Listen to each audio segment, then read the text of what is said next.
Asal Brasil yakni Juliana Maris yang tewas setelah terjatuh di Gunung Rinjani.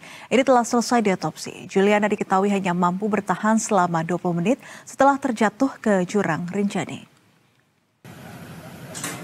Proses otopsi dilakukan pada Kamis malam. Hasil dari otopsi yang dilakukan oleh Dr. Ida Bagus Alit dari Rumah Sakit Bali Mandara ini mengatakan bahwa Juliana Maris meninggal akibat luka-luka dan tidak ada tanda-tanda hipotermia.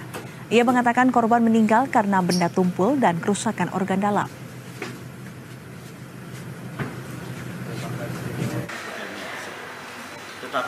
Jadi memang benar kami di Rumah Sakit Bali Mandara, jadi kemarin melakukan otopsi pada tanggal 26 Juni 2025 pada pukul 22:05.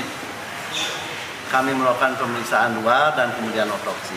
Nah, dari hasilnya kita memang menemukan adanya luka-luka pada seluruh tubuh daripada korban. Terutama yang ada adalah luka lecet geser yang menandakan bahwa korban itu memang tergeser dengan benda-benda tumpul. Kemudian kita juga menemukan adanya patah-patah tulang, terutama di daerah dada, bagian belakang, juga tulang punggung dan paha. Dan kemudian dari patah-patah tulang inilah terjadi kerusakan pada organ-organ dalam. Sebelumnya pemirsa, setelah melintasi berbagai rintangan, tim SAR ini berhasil mengevakuasi jenazah pendaki asal Brasil Juliana Maris yang jatuh saat mendaki Gunung Rinjani, Nusa Tenggara Barat.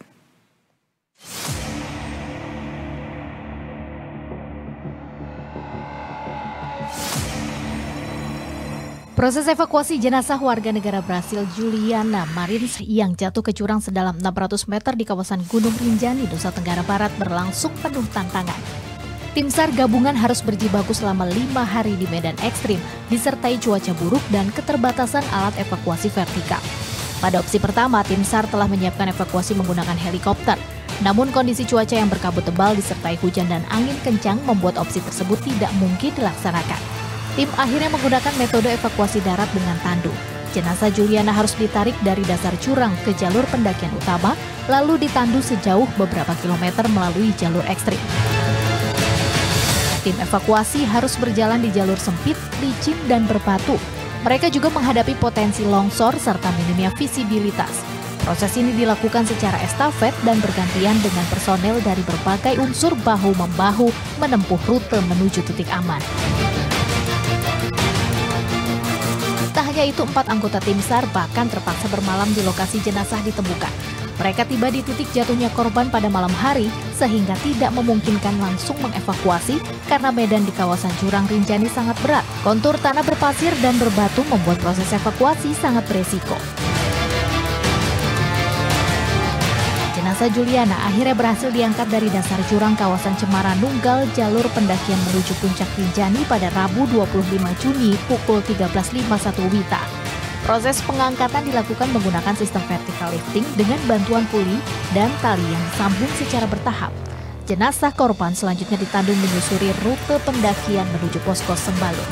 Kemudian korban dibawa ke Rumah Sakit Bayangkara Polda Nusa Tenggara Barat menggunakan helikopter medis. Kejadian tragis ini menambah daftar panjang kecelakaan pendakian di Gunung Rinjani yang dikenal dengan keindahan alamnya namun juga memiliki medan ekstrim. Peristiwa ini juga mendorong otoritas terkait untuk kembali mengevaluasi sistem keamanan dan penanganan wisatawan di kawasan konservasi nasional tersebut.